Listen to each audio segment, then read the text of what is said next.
Sors de ce siège, tout de suite. Tu mets les autres passagers mal à l'aise.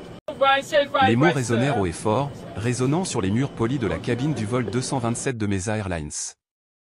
La voix appartenait à Catherine Ward, l'hôtesse de l'air en chef au uniforme impeccable, posture parfaite et un ton qui ne laissait aucune place à la discussion. Ses yeux se fixèrent sur un seul passager, un garçon noir de 11 ans assis tranquillement sur le siège 2A. Il ne faisait rien de mal. Pas bruyant. Pas brouillon. Pas confus. Il s'est simplement assis droit, les mains jointes calmement sur ses genoux, regardant par la fenêtre tandis que les autres passagers montaient à bord. Mais pour Catherine, c'était une raison suffisante. Avant de plonger dans cette histoire poignante, d'où la regardez-vous? Laissez un commentaire ci-dessous et, tant que vous y êtes, n'oubliez pas de vous abonner et de liker. Des histoires comme celle-ci méritent d'être entendues. Retour à l'histoire. Le nom du garçon était Malik Johnson, il avait 11 ans. Chemise boutonnée, pull bleu marine, pantalon gris foncé, chaussures noires cirées, sans un pli. Son sac à dos en cuir monogrammé était soigneusement rangé sous son siège. Malik avait déjà volé des dizaines de fois auparavant, mais c'était la première fois qu'il volait seul. Il tenait dans sa main un billet de première classe, acheté par son père, David Johnson, PDG et fondateur de Johnson Aerotech, un partenaire de conseil majeur de Mesa Airlines. Mais Malik n'a jamais mentionné cela. Il n'en avait pas besoin. Il a simplement dit calmement, « Cette place est à moi. Je ne demande rien. J'énonce un fait. » Catherine cligna des yeux, surprise un instant par le calme du garçon. « Ma chérie, dit-elle d'une voix faussement inquiète, c'est de la première classe. Tu dois être perdue. » Son sourire n'atteignit jamais ses yeux. Elle se tenait debout, bloquant l'allée avec un air d'autorité qui criait, « J'ai raison, et tu ne le sais pas encore. » Malik n'a pas bronché. Il a mis la main dans sa veste et a sorti sa carte d'embarquement. Il le tenait fermement et clairement. Mesa Airlines, vol 227, siège 2A. Souhaitez-vous le scanner à nouveau? Catherine n'a pas pris le billet. Au lieu de cela, elle a croisé les bras. La politique exige que tous les mineurs soient assis au premier rang s'ils ne sont pas accompagnés, a-t-elle déclaré en jetant un coup d'œil au siège comme si Malik s'y était introduit clandestinement. On va vous trouver une place en classe économique. Suivez-moi. La voix de Malik resta égale. Ce n'est pas ce que le personnel d'enregistrement nous a dit. Mon père a appelé à l'avance et a tout confirmé avec le bureau VIP de Mesa. J'ai le droit de m'asseoir ici. L'expression de Catherine se durcit. Monsieur, je ne vais pas me disputer avec un enfant. Veuillez rassembler vos affaires.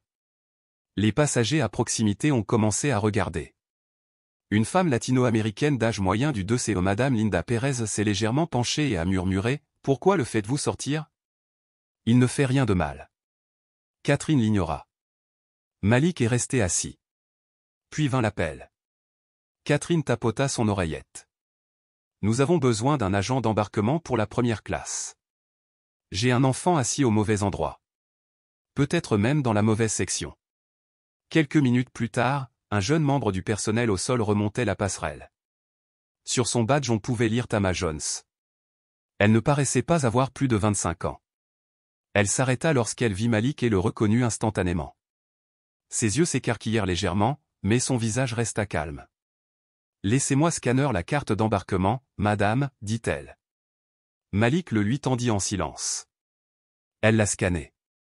Confirmé. Siège 2A. Priorité Mesa Airlines. Tamika hocha la tête. Il est au bon siège. Les lèvres de Catherine se pincèrent. Cependant, les mineurs non accompagnés ne sont généralement pas les premiers à passer. Tama la coupa doucement. Son dossier comporte une note d'autorisation spéciale des opérations exécutives. Cela a déjà été approuvé. Madame Pérez parla à nouveau, plus fort cette fois. Alors pourquoi a-t-il été déplacé? Silence. Puis un homme de grande taille en costume d'affaires entra par la porte d'embarquement principale. Jason Miller, le premier officier. Que se passe-t-il ici? Demanda-t-il en regardant Malik puis Catherine. Elle lui a donné un bref aperçu de la situation, qualifiant cela de malentendu. Jason regarda Malik, puis Tamika. Froidement, il a dit, déplaçons-le simplement vers le poste d'entraîneur. Nous ne voulons pas de perturbations avant le décollage. Tama avait l'air stupéfait. Monsieur, il est innocenté. Jason leva la main. Nous nous en occuperons plus tard. Pour l'instant, il suffit de le relever. Malik n'a pas pleuré. Il n'a pas crié. Il se leva lentement, prit son sac à dos et regarda le siège une dernière fois. Puis, se tournant vers Catherine, il dit doucement. J'espère que tu réalises ce que tu viens de faire. Sur ce, il quitta la première classe, escorté non pas par la gentillesse, mais par une politique déformée par les préjugés. Ils l'ont placé à l'arrière de l'avion, à côté de la sortie de secours, un endroit normalement réservé aux adultes. Il n'a pas discuté. Il s'est simplement assis, le dos droit à nouveau, les yeux fixés sur le panneau de ceinture de sécurité au-dessus. De l'autre côté de l'allée, un homme le fixait du regard. Un jeune couple chuchota. Malik n'a pas regardé. Il a sorti son téléphone, l'a ouvert, a appuyé sur un contact. Ça a sonné une fois. 2 fois. Puis il parla, à voix basse. Papa, ça recommence. Le bourdonnement de l'avion était faible tandis que Malik était assis seul, blotti dans le siège d'angle près de la sortie de secours, loin du luxe du siège 2A, loin du confort que son père avait soigneusement arrangé. L'air semblait plus lourd maintenant, comme si la dignité avait été vidée de la cabine goutte à goutte. Mais Malik ne s'est pas laissé abattre. Il n'a pas fait la moue. Il était assis droit, le dos droit, les mains soigneusement jointes sur ses genoux, comme on le lui avait appris. De l'autre côté de l'allée, les passagers échangeaient des regards confus, ne sachant pas s'ils venaient d'être témoins d'une erreur ou de quelque chose de beaucoup plus délibéré. Tama Jones, le jeune membre du personnel noir au sol qui avait scanné la carte d'embarquement de Malik quelques minutes plus tôt, s'attardait près de la cuisine avant. Elle jeta un coup d'œil vers l'endroit où Malik était assis. Ses sourcils se froncèrent tandis qu'elle tapotait sa tablette. Tout dans le système a été vérifié. Malik Johnson première classe, autorisé. Dérogation exécutive au dossier. Il n'y avait aucune raison pour qu'il soit déplacé. Aucun qui n'ait de sens sur le papier. Elle le sentit, une douleur lente et maladive dans son ventre. Le genre de réaction que l'on ressent seulement quand quelque chose ne va pas. C'est injuste. Elle est retournée sur la passerelle et a sorti son téléphone. Sa voix était basse mais ferme. Oui, salut. Ici Tamika, porte 32. Je pense que vous devez alerter les services VIP. Le fils de David Johnson vient d'être retiré de la première place. Puis elle a raccroché. Pas de panique. Pas de drame. Juste la vérité, transmise doucement, de la même manière dont Malik s'était comporté à l'intérieur de l'avion. Catherine se tenait dans l'allée, souriant étroitement comme si rien ne s'était passé.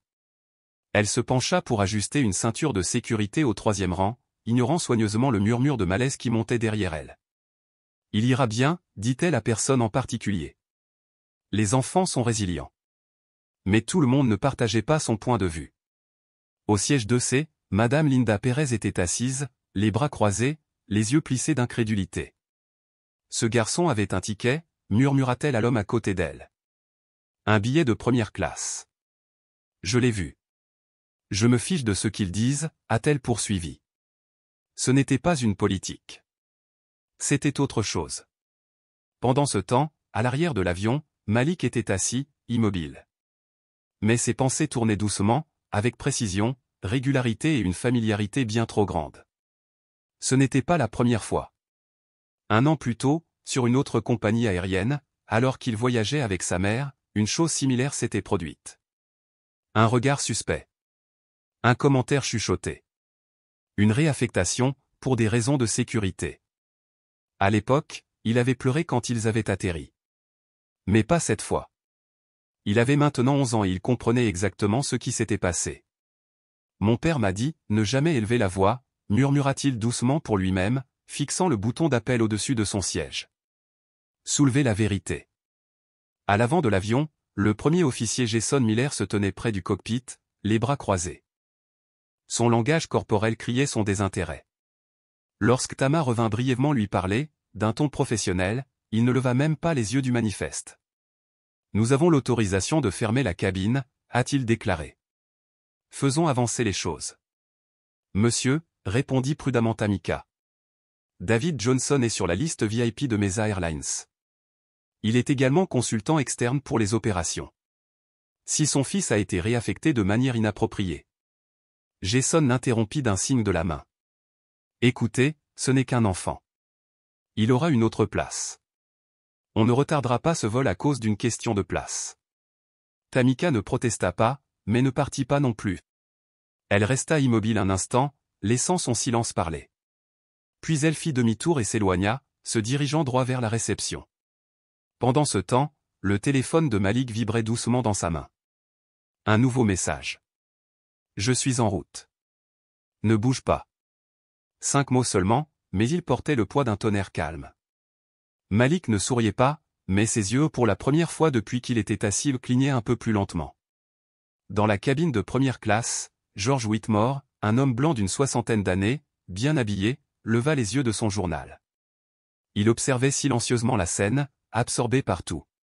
Son père lui avait appris à observer ainsi. Au fil de ses années de vol, il avait vu toutes sortes de voyageurs en première classe. Mais cette expérience enlevait sans raison un enfant proprement habillé et posé ou était nouvelle pour lui. Il n'a encore rien dit, mais à l'intérieur, quelque chose a changé, le souvenir d'avoir été réduit au silence trop souvent. Les préjugés ne sont pas toujours bruyants, pensa-t-il amèrement. Près de l'entrée de la passerelle, une agitation s'est produite. Les portes vitrées se sont ouvertes, révélant un homme de grande taille en costume gris anthracite. Pas de cravate. Juste des lignes épurées et un badge accroché à son blazer. David Johnson, PDG de Johnson Aeroch. Mais ici, il n'était pas seulement un dirigeant milliardaire. C'était un père, et son fils l'avait appelé.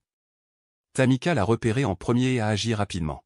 « Monsieur Johnson, dit-elle doucement, la carte d'embarquement de votre fils était valide. Nous l'avons scanné. Il était en cabine 2A. Je ne sais pas pourquoi ils l'ont déplacé. » David hocha la tête. « Tu as fait ton travail. Merci. » Sa voix était calme et posée, mais une énergie d'acier transparaissait dans chaque mot. Sans attendre la permission, il passa le comptoir d'enregistrement et monta sur la passerelle. 2 cadres du service des relations clients de Mesa se sont précipités après lui, essayant de le rattraper. « Monsieur, nous gérons la situation. »« Tu n'étais pas là, » dit David sèchement. « Maintenant, tu vas retourner dans la cabine. » Malik leva les yeux de son siège lorsque la silhouette familière apparut à la porte de la cabine. Sa posture ne changea pas, mais quelque chose se calma au plus profond de sa poitrine. Son père était arrivé, non pas en criant, ni avec des avocats, mais simplement avec présence. Et avec cette présence, l'histoire a cessé de se résumer à un garçon et à un siège. C'est devenu quelque chose de bien plus grand. Quelque chose est sur le point de modifier l'équilibre entre le silence et la responsabilité dans l'air. Les moteurs du vol 227 de Mesa Airlines n'avaient même pas encore démarré, mais quelque chose de plus profond avait déjà pris son envol. Un changement d'énergie silencieux mais puissant qui pulsait dans la cabine comme la basse pression avant une tempête. Malik était assis seul dans la cabine arrière, caché près de la sortie de secours, loin des larges sièges en cuir, des serviettes chaudes et des boissons pétillantes de la première classe. Il ne bougeait pas. Il ne s'appuya pas contre la fenêtre. Il était assis, le dos droit, silencieux à l'extérieur. On pourrait le prendre pour quelqu'un de calme, mais à l'intérieur, c'était tout sauf la paix. C'était en cours de traitement. Le genre de silence qui grandit lorsque la dignité est atteinte mais que la fierté refuse de se briser.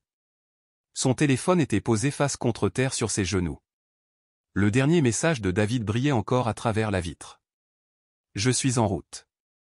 Ne bouge pas. » Malik n'avait pas répondu. Il n'en avait pas besoin. Il savait que son père comprenait le poids du silence. Ce genre de silence crie plus fort que tout le reste, des cris à travers les terminaux, au-delà du bruit. L'équipage de cabine s'est déplacé devant lui comme s'il était invisible. Catherine se tenait à l'avant du bateau, discutant et riant doucement de la demande étrange d'un passager qui souhaitait de l'eau gazeuse avec du citron vert au lieu du citron. Comme si rien ne s'était passé. Comme si le déplacement d'un enfant en payant un billet de première classe n'était rien de plus qu'une note de bas de page. Une rangée plus loin, un jeune enfant pleurait à cause d'un jouet tombé. Ailleurs, un bouton d'appel a sonné pour une autre couverture. La vie a continué d'avancer. Mais Malik est resté ancré dans ce coin tranquille, non pas un enfant qui fait la moue, mais une personne qui se souvient. Je me souviens très bien. L'année dernière. De Chicago à Miami. Avec sa mère, le docteur Alicia Johnson, chirurgienne, prend l'avion pour rendre visite à sa grand-mère. Tous deux bien habillés, bagages à main assortis, sièges réservés. Elle avait réservé en confort plus mais a été surprise par un surclassement, 2 sièges en première classe, sans frais supplémentaires. Un merci pour voyager souvent. Ils étaient ravis. Mais 30 minutes après l'embarquement, une hôtesse de l'air s'est approchée d'Alicia, l'a regardée et lui a demandé « Êtes-vous sûr que ce sont vos sièges ?» Ces mots exacts. « Es-tu sûr ?» Comme si elle ne pouvait pas avoir raison. Alicia a montré ses laissez-passer et a souri poliment. Mais l'agent a insisté, suggérant une erreur. Un autre préposé s'est joint à eux. 5 minutes. 2 scans. Une excuse. Ils ont été autorisés à rester. Mais quelque chose en Alicia s'est estompé ce jour-là. Après l'atterrissage, à l'arrière du taxi, elle dit doucement à Malik, « La prochaine fois, réserve sur le compte de ton père. » Et Malik se souvint avoir pensé, pourquoi cela devrait-il avoir de l'importance? Il n'a jamais eu de réponse. Maintenant, assis seul dans la cabine arrière, la piqûre est revenue. Pas la blessure exacte, mais la cicatrice qui est à nouveau touchée. Malik baissa les yeux sur ses chaussures cirées et bien lacées. Il n'avait pas bougé. Je n'avais pas pleuré. Je n'avais même pas respiré lourdement. Mais il était parfaitement conscient des regards qu'il recevait. L'homme de l'autre côté de l'allée, curieux mais pas dérangé. L'adolescent derrière lui, souriant. Surtout, la voix de Catherine, tranchante comme une lame desquelles l'a vue en 2A. Elle n'avait pas demandé de pièce d'identité. Elle n'avait rien scanné elle-même. Elle a simplement décidé, et elle a décidé à voix haute. Et personne ne l'a arrêtée. Jusqu'à maintenant. Parce que sur la passerelle, des pas arrivaient. 15 minutes s'étaient écoulées depuis cet appel. 15 minutes de silence. 15 minutes à se ressaisir. Non pas parce qu'on le lui a dit, mais parce qu'il l'a choisi. Puis, une présence déplaça la porte. Les passagers se sont subtilement retournés. Certains se penchaient dans l'allée. Linda Perez, toujours assise en 2C, serrait plus fort son écharpe. George Whitmore leva les yeux de sa tablette. Au début, juste une grande silhouette. Un homme dans un costume sombre parfaitement taillé. Pas de flash, pas de cravate. Juste une chemise blanche impeccable, un col ouvert et un badge exécutif de Mesa Airlines accroché à son revers. David Johnson, PDG de Johnson Aeroch. L'homme même que Mesa Airlines avait embauché pour le conseiller sur ses nouveaux protocoles d'inclusion des passagers. L'ironie, semblait-il, venait de franchir leur propre porte d'entrée. David n'a pas marché ni pris d'assaut. Il marchait avec détermination. Avec calme. Le genre de présence qui fait que les gens s'assoient plus droit sans savoir pourquoi. Catherine l'aperçut alors qu'il entrait dans la cabine de première classe. Sa voix resta coincée dans sa gorge. « Monsieur, vous ne pouvez pas. » Il leva calmement une main. Il a fouillé dans sa veste et en a sorti une carte d'identité plastifiée. David Johnson. Partenaire de Mesa Airlines. Accès aux opérations exécutives. Je dois voir l'équipage maintenant. Pas de cri. Aucune tension. Mais le silence dans ses yeux disait tout. La mâchoire de Catherine se serra. Nous ne savions pas qui il était. David la coupa d'un lent clignement des yeux. Tu ne savais pas qui était son père. Mais tu savais à quoi il ressemblait. Et c'était suffisant. Le capitaine Reynolds, le pilote, est sorti du cockpit. Composé, début des années 50, expérimenté, rarement ébranlé. Monsieur Johnson, dit-il prudemment. Je n'étais pas au courant. Je ne suis pas là pour des excuses, dit David d'un ton neutre. Je suis là pour mon fils et pour la vérité. À ce moment-là, Malik se leva de son siège. Il ne s'est pas précipité. Je n'ai pas fait de scène. Il prit son sac à dos et marcha dans l'allée dans un silence parfait. Il s'est arrêté devant son père.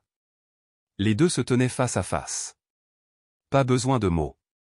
Puis Malik demanda, clair comme toujours, on résout ça? David ne répondit pas tout de suite. Il se tourna vers l'équipage, puis vers les cadres qu'il avait suivis à bord, puis de nouveau vers Catherine et Jason, dont le silence semblait désormais moins professionnel et plus exposé. Finalement, David baissa les yeux vers son fils et dit calmement mais fermement, on ne fait pas que réparer. On redéfinit les normes. À ces mots, la cabine n'était plus une simple cabine. Elle devint un tribunal, et la justice allait être rendue discrètement, minutieusement, au vu et au su de tous ceux qui pensaient pouvoir confondre couleur de peau et statut social. On sentait la tension retomber dès que David Johnson pénétrait dans la cabine, non pas avec le bruit, ni avec le drame, mais avec cette présence pesante et indéniable que seules certaines personnes arborent. Ce n'était pas seulement son costume ou son badge de cadre soigneusement accroché à son revers. C'était sa façon de se déplacer posé comme un homme qui n'avait pas besoin d'élever la voix pour se faire entendre. Les quelques passagers qui le reconnurent se redressèrent. D'autres sentirent simplement quelque chose de différent, comme si l'air lui-même avait changé. Catherine Ward, qui venait de congédier un garçon de 11 ans du siège 2A, se tenait maintenant près de la cuisine, son sourire vacillant comme si elle hésitait entre se préparer à la défense ou détourner l'attention par le charme. « Monsieur, nous ne savions pas que Malik était. » Commença-t-elle d'une voix plus douce, presque agréable. Mais David ne lui lança même pas un regard. Il se tourna vers son fils, qui venait de remonter l'allée depuis son siège provisoire près de la sortie de secours. Ils restèrent silencieux, père et fils, à quelques mètres l'un de l'autre. Malik ne pleura pas, ne se plaignit pas. Il leva vers son père un regard à la fois fier et interrogateur. « Ai-je bien géré la situation ?» David hocha légèrement la tête, puis posa une main sur l'épaule de Malik. « Tu as fait ce que je t'ai appris, » dit-il calmement. « Maintenant, finissons en bien. » Puis il se retourna. « Capitaine Reynolds, » dit-il, son regard se tournant vers le pilote, qui venait de sortir du cockpit avec l'hésitation d'un homme mal informé, mais pleinement conscient que quelque chose s'était passé. « Je demande une suspension temporaire au départ. Ce vol ne sera pas repoussé tant que nous n'aurons pas réglé un incident très grave impliquant une réattribution de siège en première classe et une possible discrimination. » Le capitaine Reynolds, un vétéran aux cheveux poivre et sel et à l'allure de quelqu'un habitué à contrôler le chaos, leva légèrement les mains. « Monsieur Johnson, je n'ai été informé d'aucun problème jusqu'à maintenant. Si vous me permettez un instant. » David haussa un sourcil. « Votre équipage a retiré un enfant d'un siège confirmé en première classe. Pas n'importe lequel, le mien. Et pas n'importe quel siège, un siège payé, confirmé et préautorisé, réservé par votre propre service VIP. Vous n'aviez pas besoin de savoir que c'était mon fils, mais quelqu'un aurait dû l'empêcher dès que la question a été posée. Au lieu de cela, l'affaire a été publiquement et sans motif. » Jason Miller, le premier officier qui s'était appuyé contre l'encadrement de la porte du cockpit, s'avança. « Monsieur, si vous me le permettez. »« Tu ne peux pas, » interrompit David, toujours calme mais ferme. « C'est toi qui as prévenu l'agent d'embarquement. » Et je cite, « déplacer le gamin. » J'ai la vidéo. Jason ouvrit légèrement la bouche comme pour s'excuser, mais ne parvint pas à prononcer un mot. Catherine intervint de nouveau, essayant d'adoucir la situation. « Monsieur Johnson, nous avons suivi le protocole habituel lorsqu'un enfant voyage seul. »« Non, » dit David doucement. « Ne vous cachez pas derrière la politique.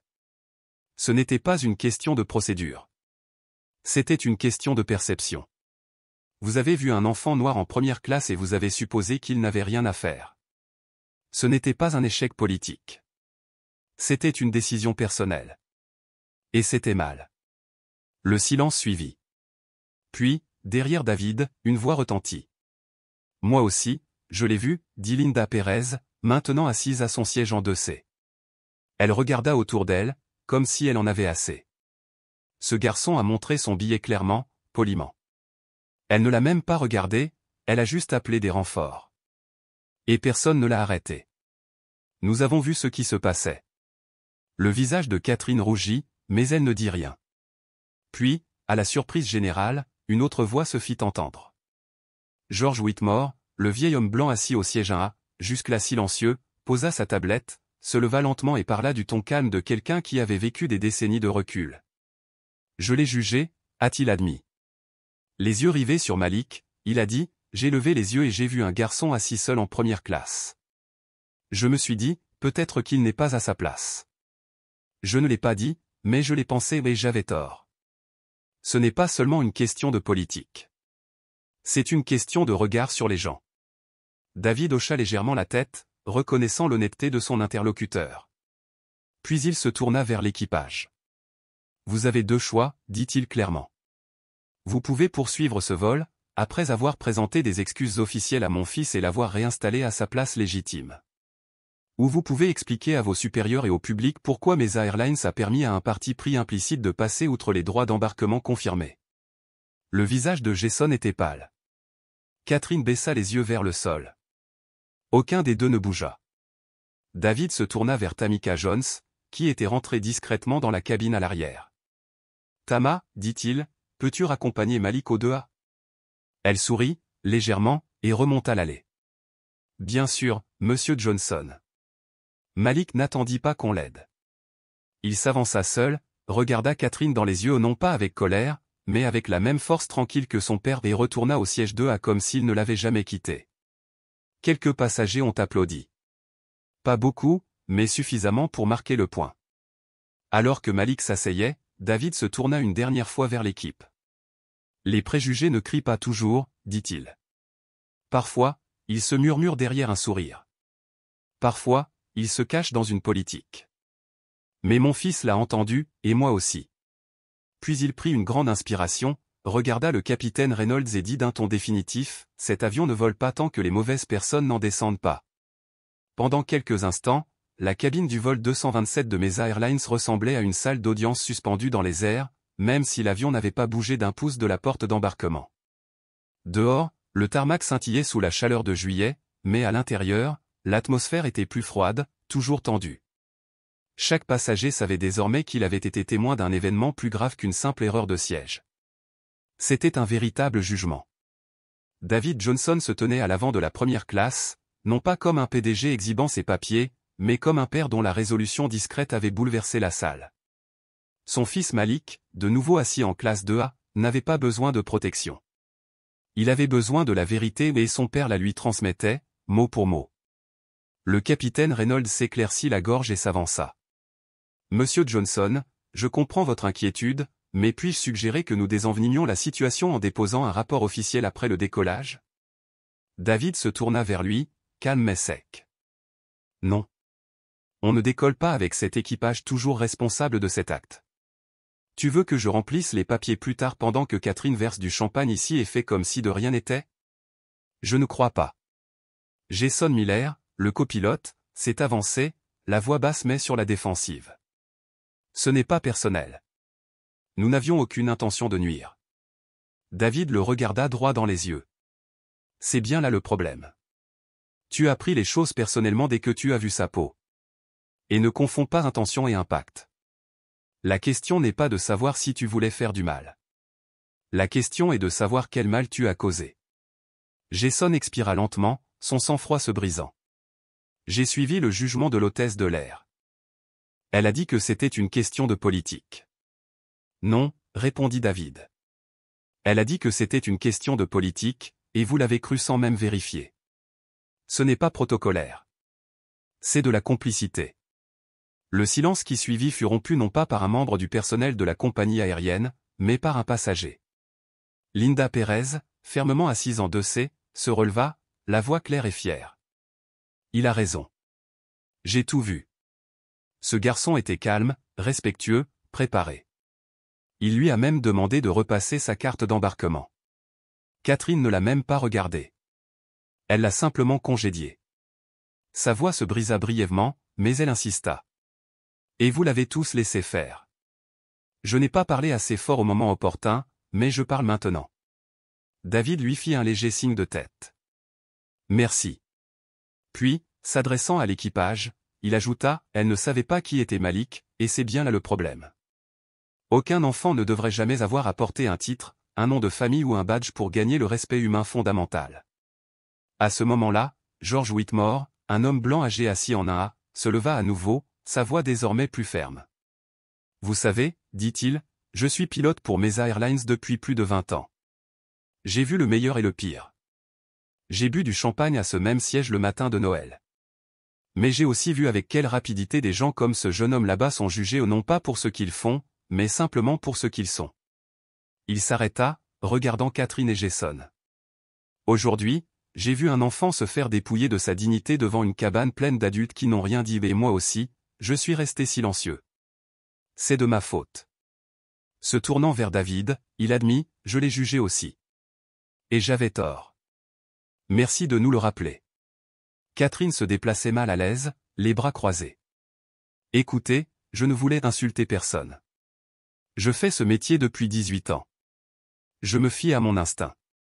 Les yeux de David se rétrécirent. L'instinct n'excuse pas l'injustice. L'expérience devrait vous rendre plus prudent, et non négligent. Jason fit un pas en arrière, visiblement secoué. Le capitaine Reynolds expira lentement. Que nous demandez-vous de faire exactement, monsieur? David n'a pas hésité. Je demande à Mesa Airlines de retirer Catherine Ward et Jason Miller de ce vol. Avec effet immédiat. Ils ne sont pas aptes à voler. Ni avec mon fils, ni avec aucun passager ayant été témoin de ce qui vient de se passer. Il s'est tourné vers les passagers. Quelqu'un s'y oppose-t-il? Aucune main ne s'est levée. Quelques hochements de tête. L'ambiance a changé, un silence gêné a disparu, mais un soutien sincère et discret est apparu. Tama Jones s'avança de la cuisine. Nous avons 2 membres d'équipage en attente à la porte 30. Ils peuvent être à bord en 10 minutes. Le capitaine Reynolds hocha lentement la tête. Compris. Je vais appeler. Le visage de Catherine s'assombrit. Vous me faites descendre de l'avion? Pourquoi? Un malentendu? David croisa son regard, fixe. Non. Ce n'est pas un malentendu, c'est une erreur de jugement. Mon fils s'en souviendra toute sa vie. Il méritait mieux. Et maintenant, tous les passagers qui lui succéderont le mériteront aussi.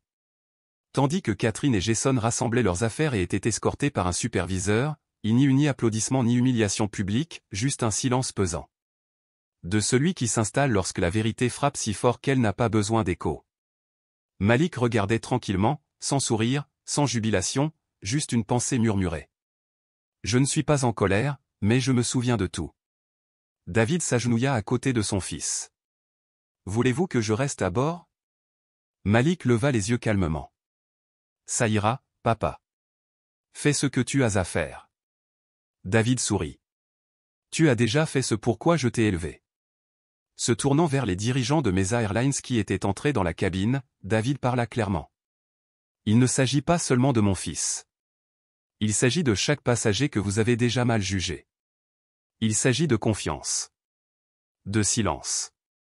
De savoir si Mesa Airlines veut exploiter des avions ou établir une norme pour le ciel. Ils hochèrent la tête en silence. Certains prirent des notes. D'autres chuchotèrent dans leurs écouteurs. Linda Perez tendit à Malik un petit mot plié, écrit en cursive élégante.